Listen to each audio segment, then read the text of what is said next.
Hey, it's Penny Dreadful, and welcome to another installment of the Masters of the Universe Classics Wishlist series. Today, we take a look at an entire subset of creature figures from the vintage Masters of the Universe line that shockingly were never made in Classics, and I'm talking about the Meteorbs.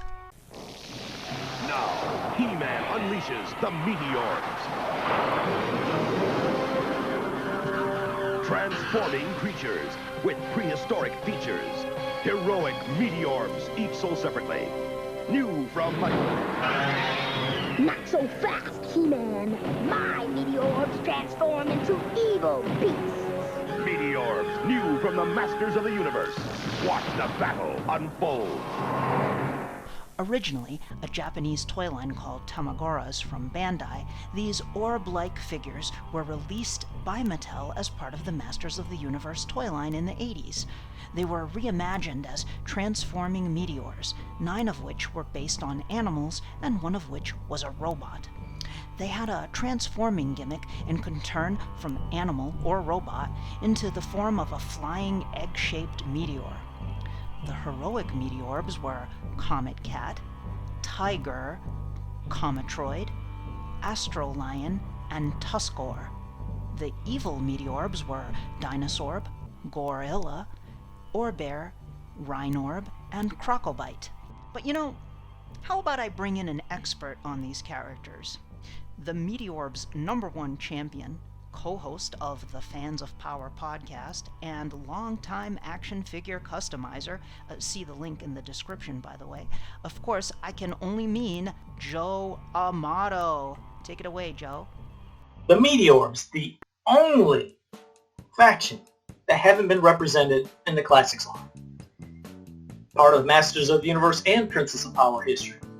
First we have the 10 figures from back in the day. And along with the 10 figures, they had that amazing poster from Earl Norm that was drawn of them. They're in issue 2 of the Star Marvel comic, a whole thing dedicated to them, along with Stondar and Rockon, the Comet Warriors, which you hear about how they all came here together. We also had them in the Princess of Power episode Assault on the Hive. We had 2 dinosaurs in it, or a few dinosaurs, and of course Comet Cat, but it's not like they're just a background character or a person that's in a picture of a poster, one shot. They have a lot of representation. And all the vintage groups go nuts and love the Meteorbs. You have to, when you're searching to see who's interested in this, you got to check all the fandoms and masters. I did a survey and a poll probably 6 years ago. That got over, I think, 2,000 signatures of people that wanted to see them. Some other websites and pages through Facebook. A total of at least 4,000 people said they would be interested in seeing the Meteorbs and the Classics line. Now, you wonder, how could it be done? How could you make them into figure form? Because we know that they're not going to do any transformation. And while I'm not a toy developer, I have some ideas that could work. All right, going along with the same principle of multi-bot, modulock, the Meteorbs, since they went transformed, you could at least have, let's say, a basic egg design. You could have the smooth one that would represent some of the figures that just have the smooth design, some that would have like a fur design, and some for like a scaly, for ones like Crocobite, Dinosaur, but you get the gist of what I'm saying. Now just picture a basic shell. Now for the 8 of them that are 4-legged creatures, they have the legs pop in and out. Especially if you don't want to keep designing, let's move the legs slightly back for this figure, slightly forward. Basically, the 2 in the front, 2 in the back are all kind of, and similar could be done. And it'd be a quick, efficient way for Classics. And also, in the back end, you pop in the tail. And you could pop in the head. So you could pop them all out, and then you could just display them as egg form, or pop all the parts in to display them as figure form. Then when you look at somebody like Cometroid and Gore-Illa, they're the ones that are standing upright. That one, see, this is even more of an easy basic design. You could just have like a basic body. Let's say you have a fur figure, like a Beastman buff body.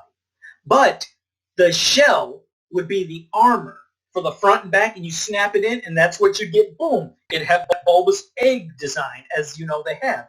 But that would be their armor. That's how they look in the vintage line. But as for Classics, it'd be snapped-on armor. And then when you don't, you just snap it together. It would be a shell. Now, as for the size of them, now you see what I just said. Comet and Gore-Illa, since they're the ones that stand upright, would be the basic size of any 6-inch figure. But the other 8 that are animal form, I do not expect them to be the size of Battle Cat. But Cringer is a perfect example in the Classics line of their size. That would be so, obviously it wouldn't be too big, it wouldn't be too small, it'd be a perfect middle ground. Okay, so like I said, as for the size, I wouldn't expect it to be Battle Cat and Panther because that'd be a lot of room to be taken up in a collection. But some people might like that. But I believe the Cringer size is perfect. And see, as doing this, they wouldn't have to be super. I would not expect them or want them to be small like the vintage line. That was in scale with them, so now for the Classics line, you gotta up the scale. But as the Horsemen have done, they have made everything that somebody said they hated or weren't a fan of back in the 80s, they made them super fans. I mean, there's a lot of people, I don't like Reels, I don't like Snout Spout. I mean, they're stupid, they don't belong. And then they see them, they're like, my God, these are awesome. They made everything one cohesive line. You took all the Princess of Power, New Adventures, He-Man, all the different eras, and you just blended it into one perfect line where they all fit together. So I have no doubt in my mind that if the Horsemen were to make the Meteorbs, they would blend in perfectly with Classics, and they're very much needed. I've not seen a single vintage group I've been in of collectors that said they wouldn't want them. And these are people that do collect vintage and classics. But I do understand there's people that only have classics, only like vintage. Yes, I can understand and I respect that. But for those who like classics and love everything, the Meteorbs are sorely missed, sorely needed. And I can't picture anybody looking at them saying they don't belong. They can make characters, like I said, that are rabbits, lizards, bees. I mean, it's a fantasy world. That's what makes Masters of the Universe, Princess of Power, New Adventures so special is you could take anything and make it work. So the Meteorbs, they need to be in Classics. They need to be standing side by side with all the figures, especially their brother Comet Warriors. But yes, we need them, and hopefully one day it will happen. So this has been Joe Amato. I appreciate you giving me the time to speak on the Meteorbs. And until next time, have a powerful day. Thank you, Joe. Now, as Joe pointed out, the Meteorbs appeared in several sources. Years later, a larger take on Astro Lion shows up in Masters of the Universe Classics minicomic number 5, illustrated by Axel Jimenez. Here, Hans Hammerholder is seen riding Astro Lion. The Meteorbs also showed up in the Masters of the Universe Classics bio for Jewel Star. So, let's take a look at how they'd appear in Classics.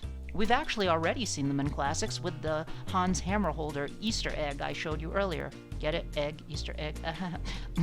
And here is professional artist and animator Tom Brisky's illustration of the Meteorb Dinosaur from the series of Foosh website articles written by Brian Charles Rooney.